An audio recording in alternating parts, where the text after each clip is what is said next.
I am revealing the top hiring mistakes I personally have made as an entrepreneur and small business owner over the past 17 years, which encompasses over 15,000 applicants, thousands of interviews, and having to fire more people than I have fingers and toes to count. Hey there, I'm Sailynn, your fun business coach, and I empower women to boost profits and banish burnout so you can enjoy a healthy work-life balance in just 90 days. Mistake number one, not taking the time to craft a compelling job advertisement. Okay, I'm going to date myself here, but back in 2007, when I was hiring my first employees, we used to advertise in the print newspapers. And when you use that avenue, you're charged by the word or character count, so it can add up quickly. As a small business owner, my budget was slim to non-existent, so I tried to keep the ads as short as possible. But the problem with this was that when the ad hit the newspapers every week, and yes, I said every week, it was so generic that we would be inundated with applications, which at first seemed great because we needed a team of caregivers for my senior home care franchise. But this also required me to have a human resources department to sift through all those applications, which became very time consuming. The lesson I learned from this experience was to spend a few dollars more on the front end paying for a bigger ad with more details to bring in more qualified applicants. So when you're ready to hire your first or next employee, virtual assistant, or contractor, you want to craft a compelling, clear ad with enough detail, but not too much that it's going to call out your ideal candidate. It is better to receive an inbox full of more qualified applicants versus an inbox overflowing of just humans who need work. Mistake number two, not having a thorough interview process. My first hire was a friend who I had worked with for a few years and was previously working with me at our 9-to-5 job. I thought to myself, why spend time searching for the best candidate when I have a gem right here I can just take with me when I open? That was a huge mistake. My fears of starting my business alone with someone I did not trust led me down the wrong path. Sure, she was a gem and I could totally trust her because she had my best interests at heart, but her situation was not ideal to take the job and she did not even make it a full year with me in my new business. She left and I was back at square one. Freaking out a bit because hiring a new office manager was not something I had planned to do that month on top of everything else on my to-do list, I asked around for a recommendation and was referred to my second hire. I did a crappy job during the interview process. Okay, let me be honest, there was barely any interview process. She was a fellow sorority sister and had come recommended, so we chatted a bit and I offered her the job. I immediately knew something was off. But I was so focused on checking off my never-ending to-do list that I just ignored all the signs. Around the same time, my mother had started to work in my franchise office with her 30 years of human resources experience. And she arrived while I was at my company convention and saw what was going on while I was away. When I returned, she asked me if I allowed my staff to close the office to get their hair done or leave early, and was I okay with them putting their feet up on the desk?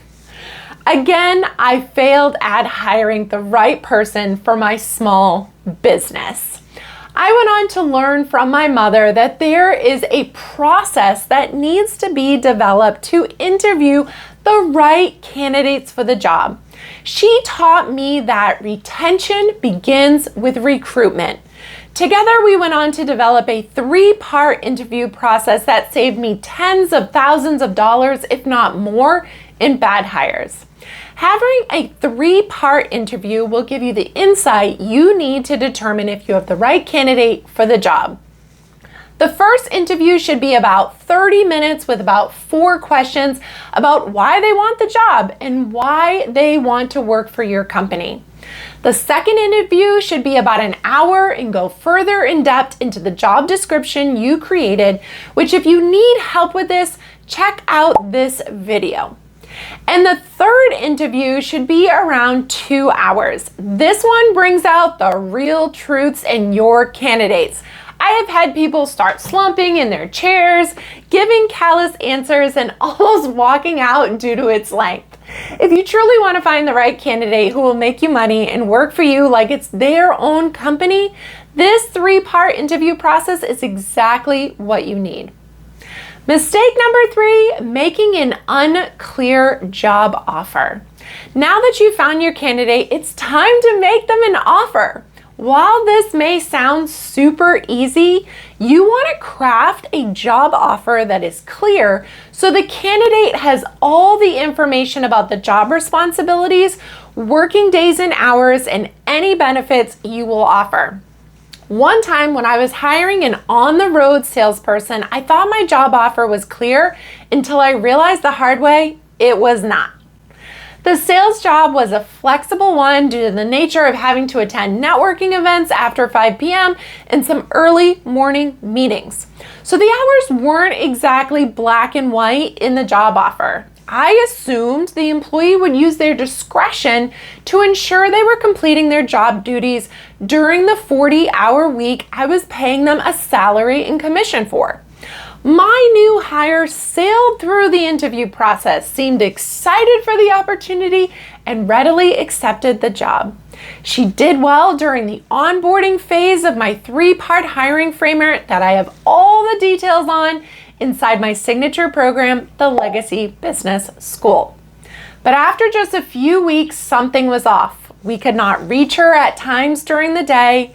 She missed a meeting I was expected to see her at, and something just didn't feel right. After some sleuthing, yes, this is sometimes required as a manager, we discovered she was home a lot during the day.